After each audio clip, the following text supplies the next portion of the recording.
Hey, welcome to my channel. Today I am talking about neediness, why need does not manifest, how you cannot manifest when you are needing something. It's some sort of formula here. I don't know why it is, but need is attachment, and attachment means that we can't manifest. And when I hear people saying, but keep affirming, keep up all of the self-talk, all of that stuff, eventually it has to manifest.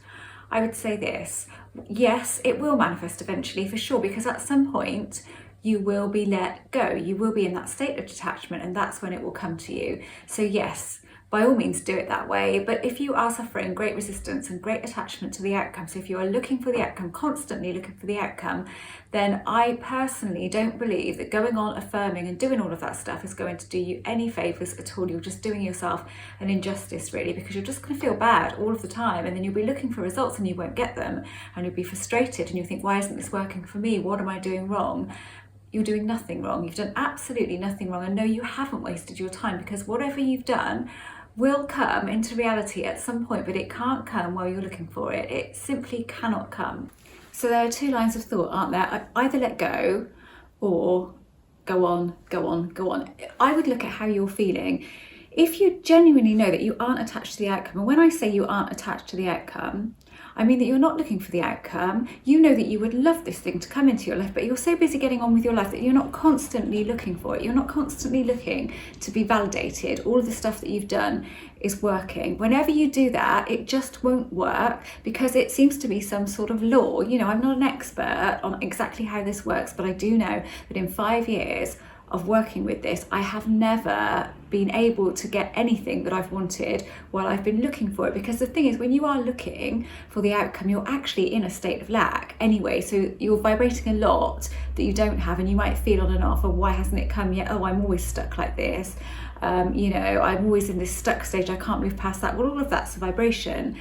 And that's what's going on here. It's, you know, I don't know, I'm not an expert on quantum physics, but I'm fascinated by it and I read a lot about it. I haven't for a while, actually.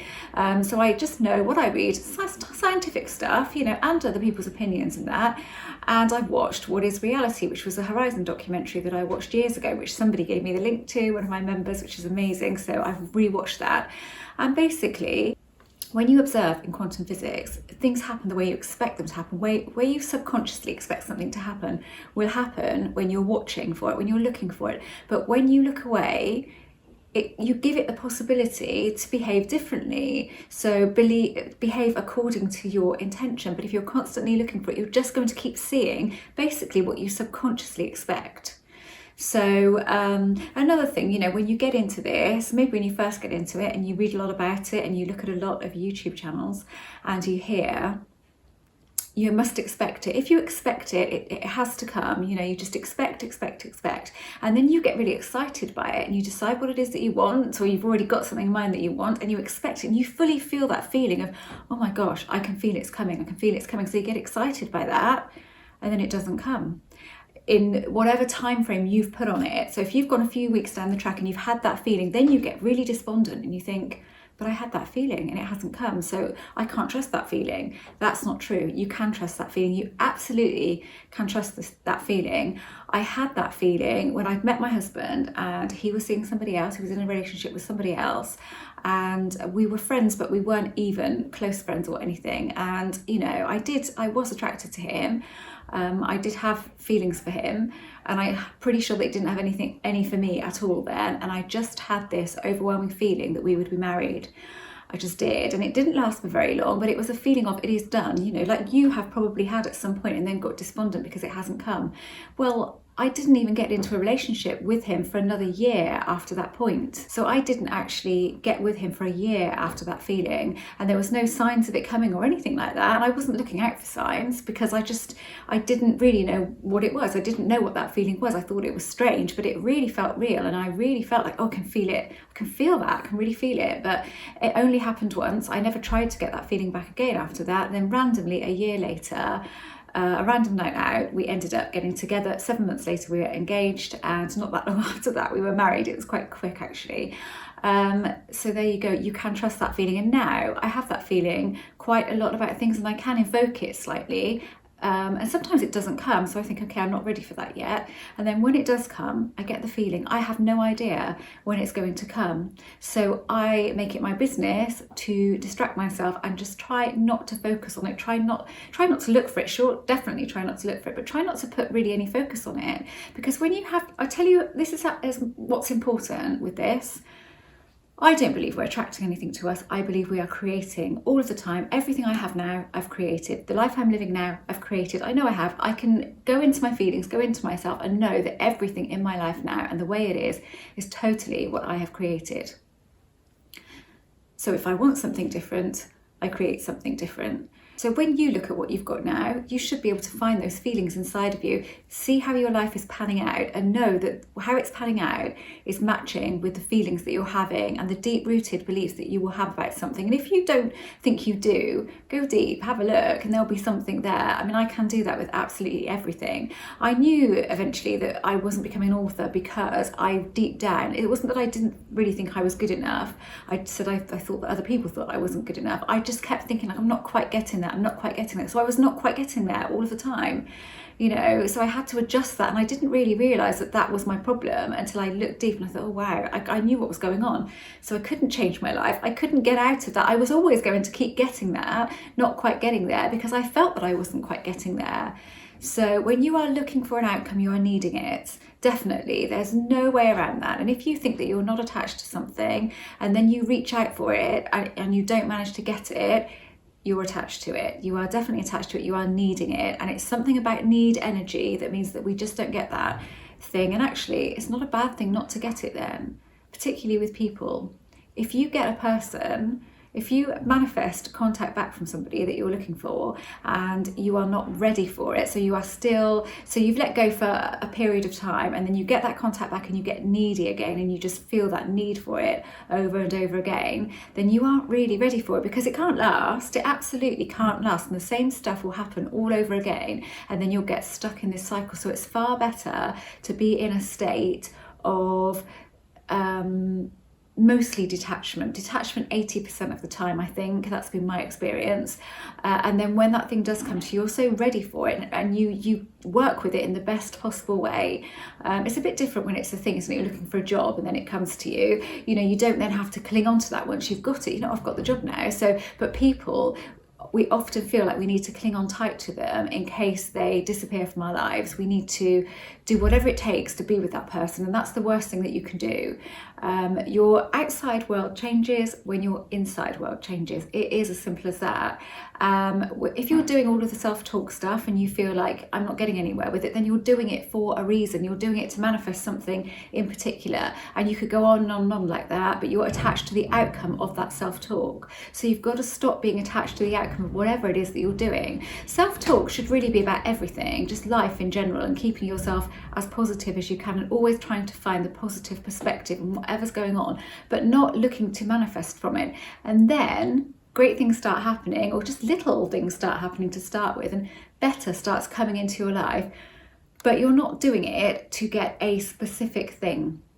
That's when self-talk can be really hard and doesn't work, because you have that attachment to the outcome. As soon as you're attached to the outcome, you don't get the outcome. So what I would suggest that you do, never, with anything, even with work or anything, I never attach myself to I never focus on the outcome. I know inside sort of what outcome I want, I know what sort of thing I would like it to be, and then I just focus on the action.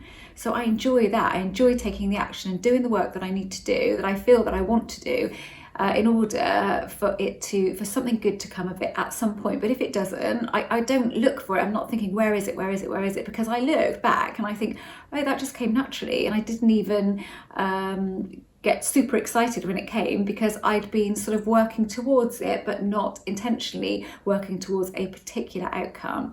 Things always come in the end if you can do it like that, if you can just enjoy whatever it is you're doing. So if you are taking action in order to get with a specific person, that's fine, but take the action knowing that nothing will come of it at the moment, but that doesn't matter. You're not doing it for that reason. And I have to say that where action comes, where people are concerned, don't take too much action, because you don't need to. All that you need to do with this, and this is all that I do. I'm just going to explain exactly what I do. All I do is I have a feeling when I want something, just naturally, you know, when we suddenly want something, we feel it, we want it. So then I sort of feel myself having it as if it were mine for a little bit. I might do that on and off 2 or 3 times. And then I will sort of get the feeling of, okay, I can't do anything else now. There you go, whatever this is, whatever you believe it is. I have no idea what it is really. I like to think I'm handing it over to magic. I believe that it's me that's magic, but it, you know, I'm not going to get into that because I really, when I try to sort of explain what I think it is, it turns out that I don't really know what I think it is. But anyway, and then I just carry on with life. I live my life because this is about living your life. Life is there for living. If you start focusing over and over and over on one particular thing, you will get so completely wrapped up in that you'll miss out on all the other great parts of life, and you will feel down, you'll feel low because you won't see it coming. You'll think you've wasted your time, you've never done that. But you don't need to do a ton of techniques. If you enjoy techniques, you really enjoy doing all of that stuff, then do it. But never do it and then wait for the outcome, because you won't see it. You just won't. So just try to, you know, things happen when you look away. Things happen when you get on with life. When you get on with life, you are in that natural state of detachment more and more and more. And then it comes, you know, when, like I said, when you're least expecting, you're having a cup of coffee, you're chatting to a friend, if you're waiting for a text or something, chatting to a friend, talking to your mum, and then suddenly something else will come in, a text from a person will come in, or you'll get that letter through the post, you have got that job, or you have got that interview that you're wanting, you'll get that money come to you in some form or other. But it can't happen while you're looking for it. It simply can't. I mean, my friend, I don't know if I've told this story before, but she is into this, not anything, you know, hugely, but she did decide that she wanted to manifest £10,000, and she was doing it for fun. She didn't at all expect it to happen, and she wrote out a cheque for herself, you know, put it in her bag, £10,000. And it was like literally a few days later when her husband got called into the office of some people he was working for and got given a €10,000 bonus. So she was like, oh my God, and they were both freaking out. And then she said to me, but is that my manifestation? Because it was euros and not pounds. And I said, do you know, yes, it was your manifestation. Euros is almost pounds these days anyway. And, you know, unless you know how to be really specific with your manifestation, why would you want to be so specific? Because if you were really specific, you'd be more looking for the outcome. But when you leave it open like that, slightly open, then, you know, you might get a version of it, but an amazing version of it. So there you go, £10,000 up they were, and that was just, by the time it had gone through, the payment was about a week later, and that was amazing. And even her husband, who thinks this is mental, just said, that is weird, that really is, I can't explain that. So, but she had no attachment to it, but she really felt it, because they did need that money. They needed a certain amount of money. They were having getting a new house and stuff was going on, but they would have managed to get it other ways, and they'd have borrowed it or whatever, but she didn't really want to do that. So that's what happened. And I hear amazing stories from my members all of the time about stuff they manifest, really bizarre stuff that they manifest when they're not holding on to the outcome. I learned very quickly, I didn't actually learn very quickly, it took me a year to learn that I wasn't getting anything because I was looking for the outcome. I was thinking, well, I've done this, this and this, so I should be getting this now, and it just wasn't happening. So reevaluate what you're doing if you're finding that you're not getting what you're wanting, and then don't spend too much time wanting what you want. Just try to live your life in the best possible way, enjoy it like you would have done before you were into this, and don't get hung up on one particular thing. That thing will come when you're just getting on with life, not when you're looking for it. I hope this was useful. Thank you so much for visiting. I'd love for you to subscribe if you haven't already done that. I write books, they're on my website. Latest book still isn't on my website. It's a fiddly one because my husband's designed it and he's done it in such a way that I just can't put it on myself, because he needs to resize it and put white backgrounds on it, whatever he needs to do, and he's really busy, and I keep saying, have you done it yet? And he hasn't.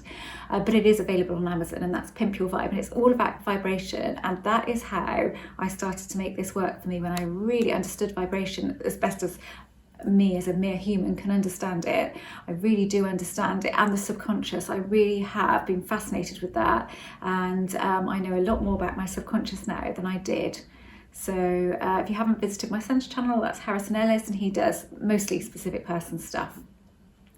Fast specific person manifestation. He finds it dead easy, so hopefully, I think he's passing that on and he's doing pretty well, so that's all good.